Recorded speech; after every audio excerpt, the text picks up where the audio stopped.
Probably one of the more difficult topics that people have trouble coming to terms with when we are trying to understand narcissism is the topic of gaslighting.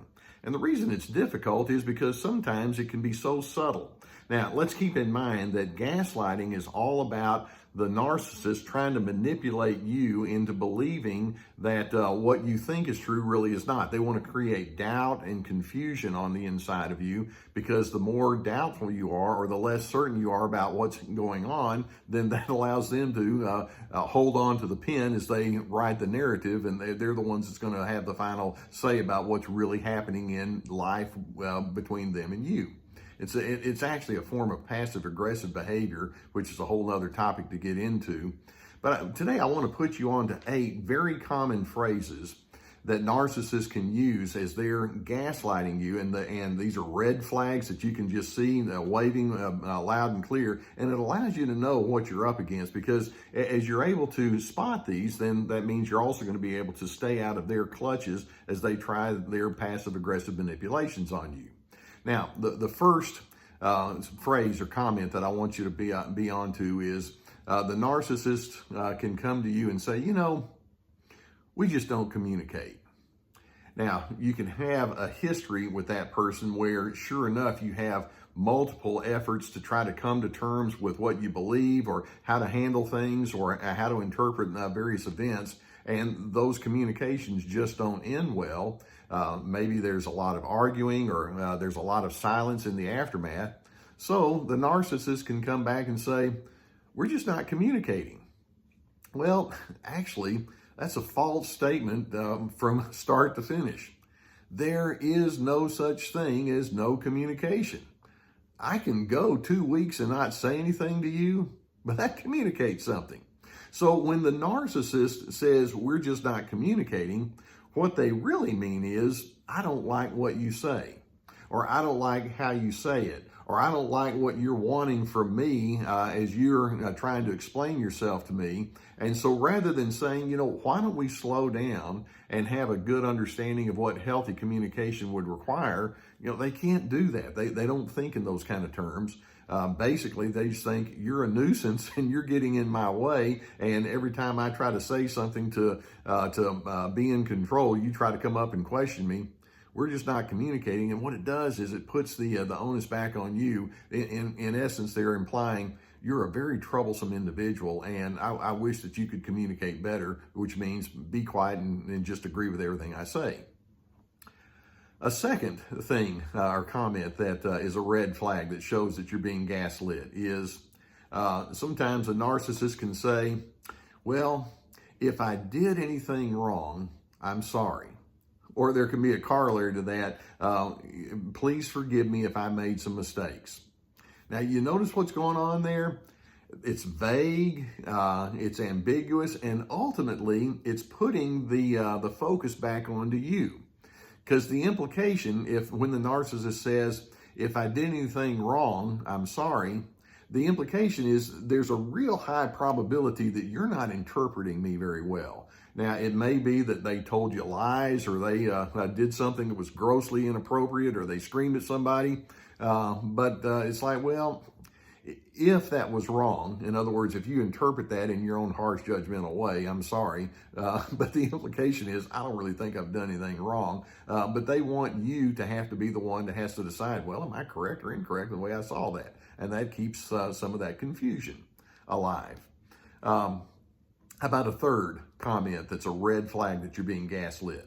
And that is, you just won't let go of the past.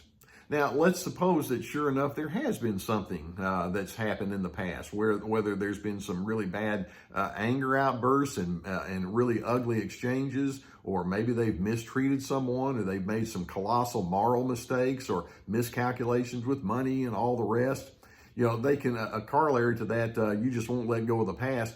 It's like, how many times do we have to talk about this? Or, why do you just keep going back over the same stuff over and over?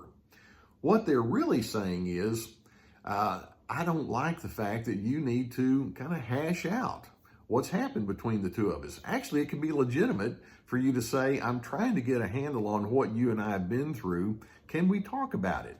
And sometimes one conversation isn't enough. But the narcissist wants to hurry up and shut the book if there's been any kind of problem that they've been involved in, particularly if they know they've been wrong. And so rather than saying, well, ask me some questions. I know that you're feeling frustrated. Let's talk about it. No, we've had one conversation about it. That's enough. And so you're just going too deep into it. Leave me alone. Or a fourth red flag comment that shows that you're being gaslit. How many times have you heard this one? That just wasn't me.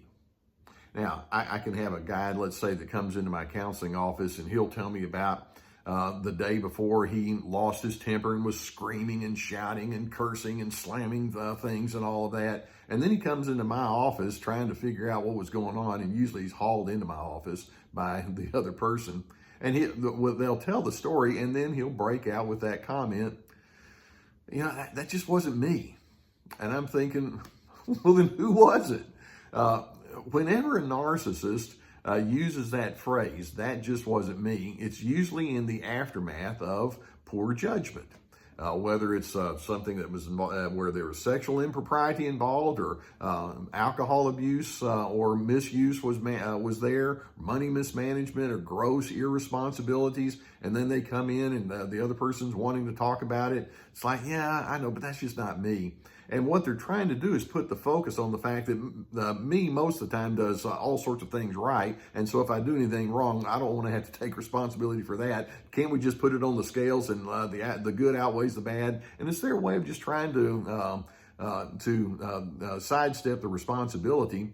A more honest way of saying it would be, that's a part of me that I don't like to have to look at. Okay, that's more honest. But to say that's not me is calling into question your interpretation of them, and it implies that you're being too harsh in the way that you see them. Again, they put it back onto you. Now, a fifth red flag comment that shows that you're being gaslit, and that is, well, I wasn't really angry. I was just feeling frustrated. Or I wasn't really angry. I was just blowing off some steam. I recall a lady that Kay did, and her father had been, it was a big group gathering with a lot of family members, and the father had just screamed and yelled at the kids about doing something that he didn't like, and he just made them all cry and go away. And then later on, he was trying to explain to her, well, I wasn't really angry. I just was feeling frustrated. The kids were bugging me, and you just weren't disciplining them right. And so I was just blowing off some steam and the implication is I'm always a really nice guy. Well, again, it's like you're interpreting me wrong. Anger is anger. But for them, it's like, well, anger, well, it's just frustration. And actually, frustration is its own form of anger. And so it's their way of saying, please don't hold me accountable for my anger. I don't like having to do that. Or a sixth common phrase that shows that you're being gaslit. And that is, it's not what you think. Now, they may have been doing some things illicitly. Let's suppose that they ran up a credit card bill, or they got caught in some lies being with their friends, and they told you one thing and then something else happens. But then they'll come back and say, well, it wasn't really what you think. Again, I recall a guy that he was with some friends, and the friends were doing some illicit kind of stuff. They supposedly they were involved with women that were flirting with them at some outdoor kind of place, and the guy that's in the hot seat is saying, well, it wasn't what you think. Well, what was it? Well, they were doing it. I wasn't, when in fact, yeah, he probably was. And when you have an interpretation and you're going straight from line A to line B, and you're making a pretty good deduction that it wasn't what you think, is just their way of saying, please, please, please don't make me have to be responsible for what I've done wrong. Chances are you just heard it incorrectly, or you're just making a bigger deal out of it than what it really is. A seventh red flag, and that is, after all I've done for you. So you're trying to talk with them about some problematic situations, and you're saying, this isn't working, or this is a frustration that I have.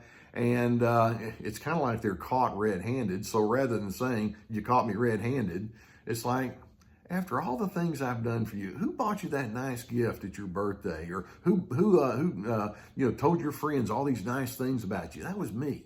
And here you are, you're trying to come pin me down with something that you don't like after all I've done with you or for you. And then it's the implication is, hey, I'm all in with you, which typically is an indicator that says probably not. So the gaslighter thinks, well, a few nice things here and there ought to pacify you. And if I wind up doing some things that you don't like, well, just go to those few niceties and that ought to be enough. And then how about number 8? And this is one that drives people crazy. When the gaslighting narcissist says, just relax. You're always in crisis mode. So when you try to talk with them about things that are a concern to you, it's like, relax. And I had one guy who would try to talk with his wife about various kind of things, and she would say, "Oh, you're just obsessing," or it's like you're making a big deal out of nothing. Just relax. And he's thinking, well, I'm not. I know what I saw, and it was legitimate. But it's very much a discounting kind of a thing. The implication you need to relax implies you're emotionally off base, you're unstable, and it calls into question anything and everything about your core judgment. So how are you going to respond to something like this? Now, let's just recognize you can't have honest discussions with an expert at being coy and slippery. That's what the gaslighting narcissists are. They're coy and slippery. And so you want to pin them down and you want to try to make them see the light. But let's just understand you're not going to be able to pin them down. And so cease that and understand what you're dealing with. Instead, as you have strain and difficulty, you're going to have to individualize some of your responses to them. Make the decisions that you know you need to make, and have the interpretations that you need to have, and then establish your boundaries, establish your plans, follow your intuitions, let your stipulations be known, and then live life according to what makes sense to you. And so rather than getting caught into this offense-defense form of communication, hold your ground and learn how to believe in yourself, because, like I say, the whole notion of gaslighting is, I don't want you to believe in you. If you're the kind of person that makes good sense, you have good reasoning, you have good intentions, let that be enough. Build your life upon that kind of foundation. I hope you can do that. Gaslighters, they're confusion makers, but I'm hoping you can have clarity with respect to how you see yourself. Okay? Now, I do hope that videos such as this give you some good insight as to what you're dealing with. And if you would, I'd invite you to subscribe, hit that subscribe button, and we'll keep more videos coming your way. Sometimes when you have these kind of videos or other kind of teachings, it prompts you to think, I'd like to sift this out with a counselor. And all through my career, I've had people that I refer to, and we have a trusted sponsor that we've vetted, and we have a link below our video here that if you need some online counseling, and right now it's very popular, then go ahead and go to that link, and we'll be able to get you in touch with some people that can help you there. In addition, we have links to our website, survivingnarcissism.tv, drlescarter.com. We have a link to our library with books and all of that, and we have coffee mugs. How about that? Now, I do want you to know that you can have a trust in yourself and trust in your own intuitions, despite what that gaslighting narcissist wants you to think. And as you are able to live into that, I'm hoping that you can have a life of steadiness. You can have a life of a certain amount of confidence and certainty with respect to how you are going to proceed. And in doing so, I'm hoping that you can live with your own sense of calm confidence.